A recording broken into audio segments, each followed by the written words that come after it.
السلام عليكم ورحمة الله وبركاته. كل حبايبي ازيكم عاملين ايه؟ يا رب كلكم تكونوا بخير وصحة وسلامة وعافية يا رب العالمين.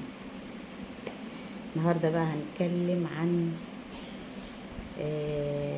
الثانوية العامة، وبنبارك لكل طلبة الثانوية العامة اللي ربنا أكرمهم وجابوا مجموع كويس، واللي ربنا أكرمهم برضو ونجحوا وعدوا السنة دي على خير. ربنا ما بيضيعش ابدا ابدا تعب حد ولا مجهود حد، ولا حد سهر ولا حد تعب ولا حد اهله يعني صرفوا عليه وتعبوا معاه. ربنا ما بيضيعش تعب حد يا جماعة والله. ربنا يفرحهم ويسعدهم ويفرح اهاليهم بيهم اللي جابوا مجموع كويس. يعني كل واحد كان طبعا في دماغه هدف، اللي عايز طب، اللي عايز هندسة، رضا، يعني هو اعلى حاجه الطب والهندسه يعني. فتلاقي ناس كتير قوي متعشمه ان هم نفسهم اللي يبقى دكتور واللي يبقى مهندس، ونفس الحكايه برضو البنات عايزه دكتوره، عايزه تبقى مهندسه. فيا رب يعني كل واحد يتمنى حاجه، يا رب يا رب يعني تجعلها محققه في السنه دي ان شاء الله. وربنا يفرح اهاليهم ويسعد اهاليهم بيهم يا رب على قد التعب اللي تعبوه. ربنا يجازيهم كل الخير يعني. والله موضوع الثانوية العامة ده يا جماعة، يعني الطالب ما بيبقاش عنده يعني التعب والشغلة يعني قد الأهل. يعني أنا عايزة أقول لكم إن الأهل بتتعب قوي قوي أكتر من الطالب نفسه. هو بيذاكر وبيجتهد وبيتعب في المذاكرة وبيسهر وكل حاجة، بس أهله بيبقوا قاعدين يا عيني يعني على جمر من النار. طبعا بعد المصاريف وبعد الدروس وبعد الكورسات وبعد كل حاجة بيعملوها مع ولادهم. طبعا دي يعني لوحدها دي متعبة جدا، مصاريف، مجهود، إرهاق، تعب ذهني، كل حاجة. فبيبقوا هم فعلا تعبانين أكتر من الولاد. فالولاد يعني برضو هم بيتعبوا، بيذاكروا، بيعملوا اللي عليهم. يعني هم بيعملوا اللي عليهم والباقي على ربنا سبحانه وتعالى. بس في ناس يا جماعة في حتة كده برضو، يعني احنا ليه ما بنتعلمش؟ انا عايزة اقول لكم الحسد، اكيد كلكم عارفين الحسد بيعمل ايه. الحسد بيقتل اكتر من المرض والله العظيم. يعني اكتر من امة سيدنا محمد صلى الله عليه وسلم من الناس اللي هي بتموت من الحسد مش من المرض. فاحنا يعني انا بقول لكل ابنك الحمد لله ربنا وفقه، ده اكيد تعب طبعا، وانتوا كمان تعبتوا عليه وتعبتوا معاه. جاب مجموع كويس زي عبد الله. عبد الله ربنا يحميه ويحفظه، ابن الشرقية. بسم الله ما شاء الله ولا قوة إلا بالله. الله أكبر عليك يا عبد الله، ربنا يحفظك لأهلك، ربنا يحميك من عيون الناس. اهو عبد الله ده يا جماعة انا والله العظيم ما اعرفه، ولا هو قريبي ولا هو ابني ولا هو اي حاجة خالص، غير ان هو ابن ناس محترمين تعبوا وشقيوا عليه. لكن انا اول ما شفت صورة عبد الله وبسم الله ما شاء الله طالع اول علم علوم، هو كان نفسه يطلع دكتور جراح عظام، ربنا يا رب يعني يناوله كل نفسه فيه. بس انتوا يعني يا جماعة داري على شمعتك تقيد. يعني مش اطلع وافتخر والدنيا والعالم كله، في ناس برضو ولادهم في الثانويه العامه اللي جاب 50% وامه طالعه عماله بتشتمه وبتبهدله، واللي جاب معرفش 60%، واللي معرفش 76%. يعني مجموع مش قد كده يعني. فاحنا بقى لما نعمل حاجه زي كده انتوا بتلفتوا انظار الناس وعيون الناس على عبد الله، فده حاجة مش مستحبة خالص. يعني نداري على ابننا علشان ربنا يكرمه، مش فلانة مثلا. برضو معلش يا جماعة، النفوس برضو ضعيفة. يعني فلانة ابنها جاب كذا وانت يا موكوس، ما كل ام هتقول كده، وانت يا موكوس يا اللي كنت بتعمل وبتعمل ما تجيبش زيه ليه؟ هو انت ناقص ايد ولا رجل؟ هو عنده عقل ومخ وشاطر وانت خايب؟ هو عنده معرفش ايه وانت ما عندكش ايه؟ وبتفضل بقى الام اللي هي مثلا يعني قلبها بيتحرك ده غصب عنه، هتقول كلام صعب فهينعكس على ابن الناس.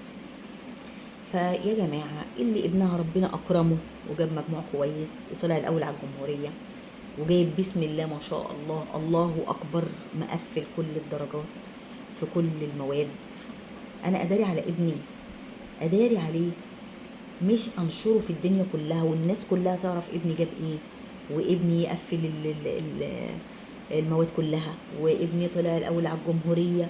إيه يا ست الكل؟ إيه انتي مش معانا في الدنيا دي ولا إيه؟ ما ينفعش، ما ينفعش. خافوا على ولادكم. اي ام عندها ابن في الثانويه العامه وربنا اكرمه وفرح قلب اهله بيه وبالمجموع اللي هو عايزه وبالدرجات الجميله، ان نداري بقى على شمعتنا تقيد، نداري عشان في قلوب بتشيل، واتقي غيظ القلوب ولا قلب دبه.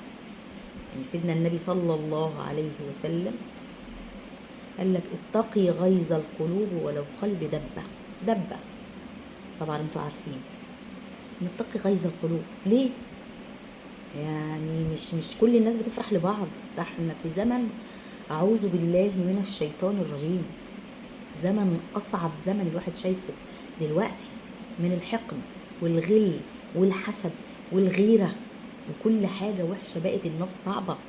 اقسم بالله العلي العظيم اصعب زمن واصعب ناس اللي احنا شايفينهم الايام دي، واللي بنشوف منهم حاجات عمرنا ما نتخيل ابدا ان احنا نشوفها في حياتنا. ايه ده؟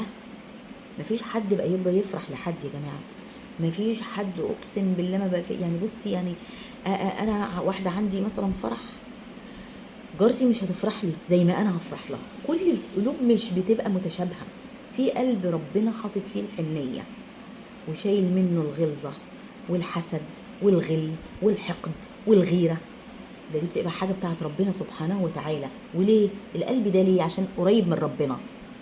كل ما الواحد بيبعد عن ربنا كل ما بيحصل له حاجات لا تطاق.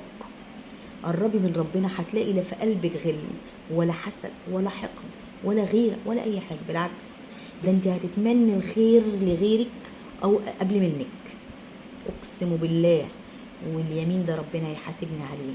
لما بسمع ان حد ربنا اكرمه بحاجه فرحت قلبه ولا قلب بيته وعياله انا ببقى فرحانه، والشخص ده مش بيبقى قريبي ولا اعرف عنه حاجه اقسم بالله، بس ببقى فرحانه. ولا بنت ربنا اكرمها بعد صبر طويل ان ربنا اكرمها بزوج ابن حلال، بواحد ابن ناس، ببقى فرحانه ليها قوي وافضل ادعي لها.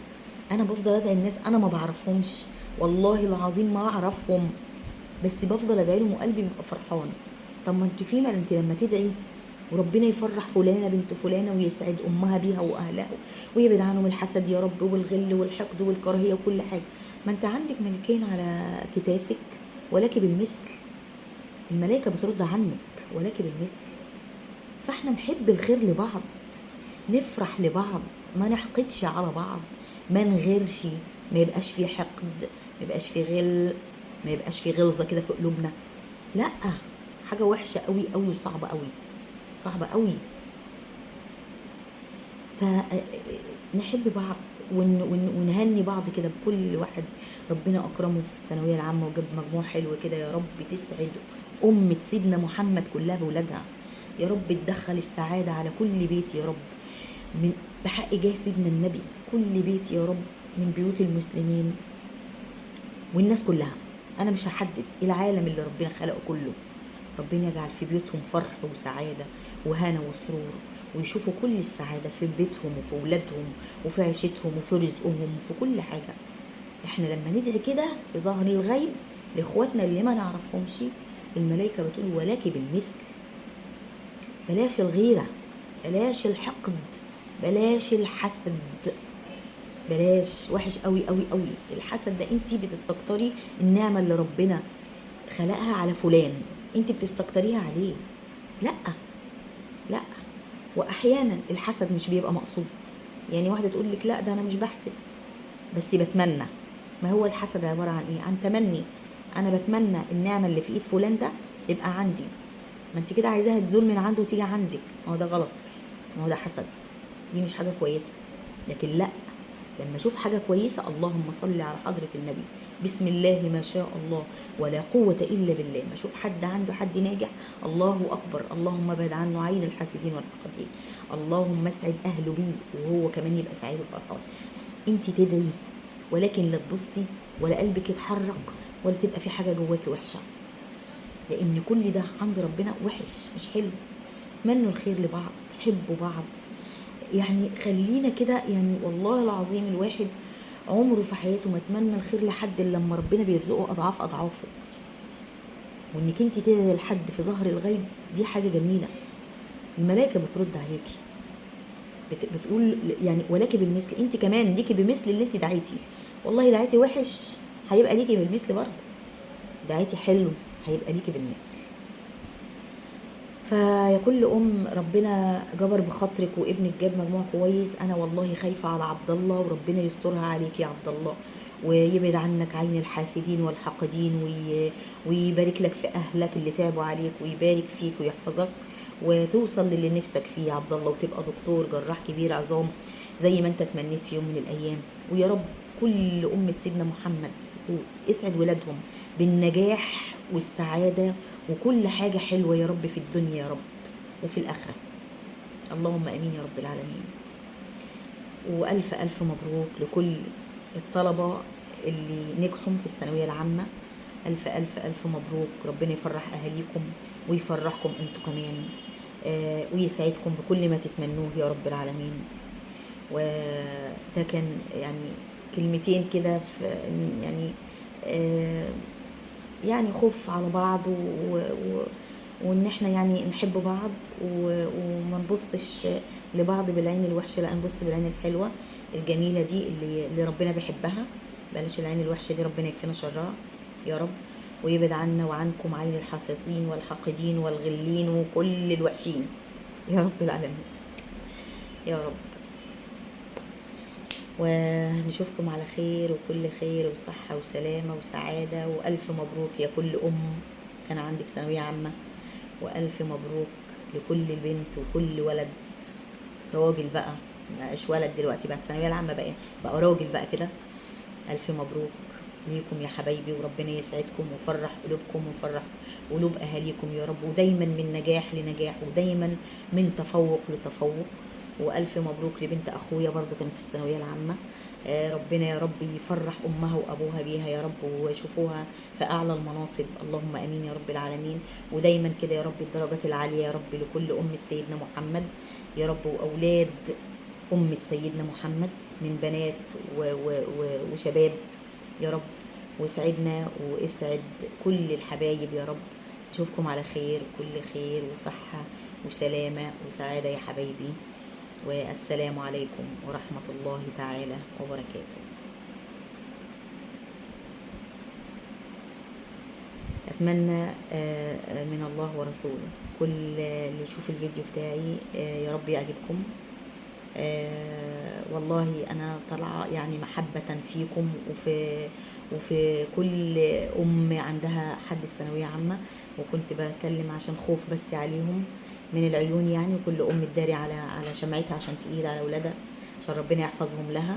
ويا رب يعني يكون الكلمتين دول اللي قلناهم في الله ورسوله يا حبايبي يعجبوكم. واتمنى اللي ما اشتركش في قناتي نورني على راسي يتفضل يشترك في قناتي، ويعني ما تنسوش اللايك الجميل بتاعكم فضلا وليس امرا طبعا. اشوفكم على خير، كل خير وصحة وسلامة وسعادة يا حبايبي. والف الف الف مليون مبروك لكل وكل اب وكل طالب ربنا اكرمه بالثانوية العامة ونجح وجاب مجموع، وبرضو اللي ما جمعهم مش قد كده الف الف مبروك، وربنا هيعوضكم ان شاء الله في التقدم وفي النجاح، وفي السنين الجاية هتبقوا ان شاء الله حاجة جميلة قوي هتفرح اهاليكم وهتفرحكم انتم شخصيا. ويا رب يكرم أمة سيدنا محمد كلها بالنجاح. السلام عليكم ورحمة الله تعالى وبركاته.